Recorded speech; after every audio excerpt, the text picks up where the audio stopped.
आप सबको पता होगा कि राजा दशरथ ने कैकेयी को 2 वरदान दिए थे, लेकिन वो 2 वरदान राजा दशरथ ने कैकेयी को किस बात के लिए थे, आइए बताते हैं। राजा दशरथ सबसे ज़्यादा अपनी तीनों रानियों में से कैकेयी को चाहते थे। वे प्रायः कैकेयी के महल में ही रहा करते थे।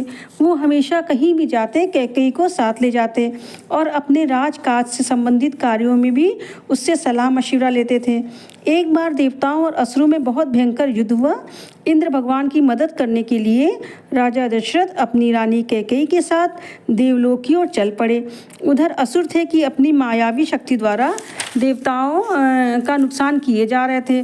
देवता लोग बहुत परेशान थे, तो राजा दशरथ रथ पर सवार होकर एक ही साथ 10 दिशाओं में असुरों का सामना करते रहे, जिससे इस युद्ध में उनके रथ को हर दिशाओं में बहुत ही तेजी से मोड़ना पड़ता था।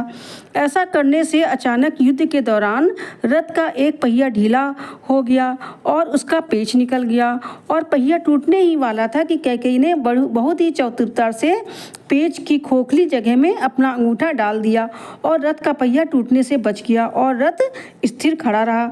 जब राजा दशरथ ने ये देखा तो वो बहुत प्रसन्न हुए और फिर युद्ध चलता रहा कि अचानक राजा दशरथ घायल होकर बेसुध हो गए। तो रानी कैकेयी सारथी बनकर उनको दानवों से बचाते हुए जंगल से निकालते हुए सुनसान स्थान पर ले आई और राजा की सेवा की, जिससे राजा को होश आ गया और राजा दशरथ ने 2 बार बड़ी चतुराई से अपनी जान जोखिम में डालकर राजा दशरथ की जान बचाई। इससे राजा दशरथ बहुत प्रसन्न हुए और कैकेयी से 2 वरदान लेने को कहा और कहा कि तुम मुझसे कोई भी 2 वरदान मांग सकती हो। तो रानी कैकेयी ने राजा दशरथ से कहा कि जब जरूरत पड़ेगी तो वो मांग लेगी, परंतु अभी उसको कुछ नहीं चाहिए।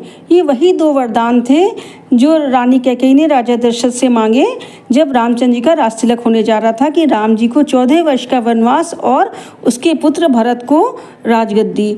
इसी तरह की पौराणिक कथाओं को जानने के लिए मेरे चैनल को अभी तक आपने सब्सक्राइब नहीं किया है तो अवश्य करें। आपका बहुत बहुत धन्यवाद।